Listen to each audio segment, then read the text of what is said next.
Hi, I'm Father Joe. I recently heard a great story about a teacher who was trying to convince her class that the story of Jonah never happened. She was saying scientifically it's impossible and giving all these reasons when a little girl raised her hand and said, well, I believe it's real.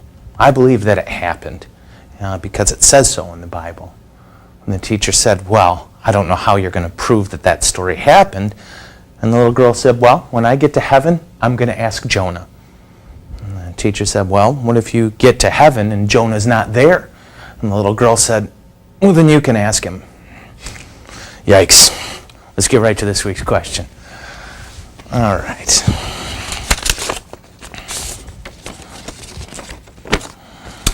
We've got two of them. Dear Father Joe, how do we know that there is a God?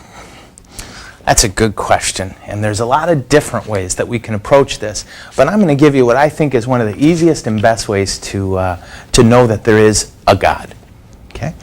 What we call this is the argument from design. And what's the idea? Well, let's say you're about to graduate, and let's say you are coming home from your commencement exercises, and you get to your house, and there's a big sign out front that says, "Congratulations, graduate," and there's a whole bunch of people gathered there.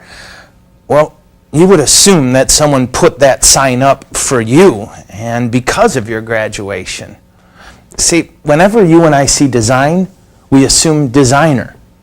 When you look at me wearing these very fashionable clerics, you don't assume that there was some kind of explosion of black cloth when I was walking by, and it's a good thing I'm a priest because it came together in clerics.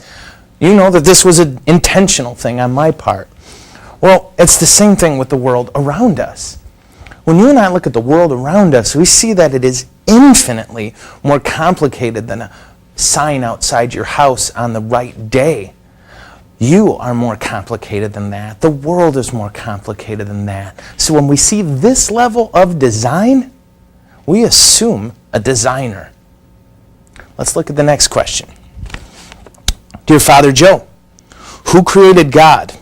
What was before God? This is a tough one. This one's going to hurt your hair if I do it right. Okay? What we're going to do is something that St. Thomas Aquinas did a long time ago. We're going to start by thinking about this. Everything we see has a cause. Everything we see had something that made it happen. So, for example, I guarantee if you're in school, you'll never be walking down the hall when a student appears in front of you. That's just not going to happen.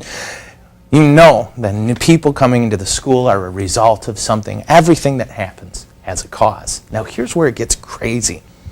So let's keep backing it up. Okay? What caused this? What caused your parents? Well, their parents. And what caused them? Their parents. And what caused them? If we keep taking it back, think about it, then we should never be. If we require a cause, then what was the first cause? So St. Thomas Aquinas basically said there must be something out there that doesn't require a cause. And if that's the case, that's the being we call God. Now, when we look at God that way then, words like before and after don't apply. It would be like me walking up to you and asking, well, have you changed your oil lately? And you saying, well, my car doesn't need it. No, not your car, you. Well, that question doesn't apply. And in the same way, words like before and after don't apply to God. What I encourage you to do is to check out a book by Peter Kreeft, and it's called Fundamentals of the Faith. It's fun to read, it's good to read, and it answers a lot of these types of questions. So thanks for your questions, and enjoy another day in God's presence.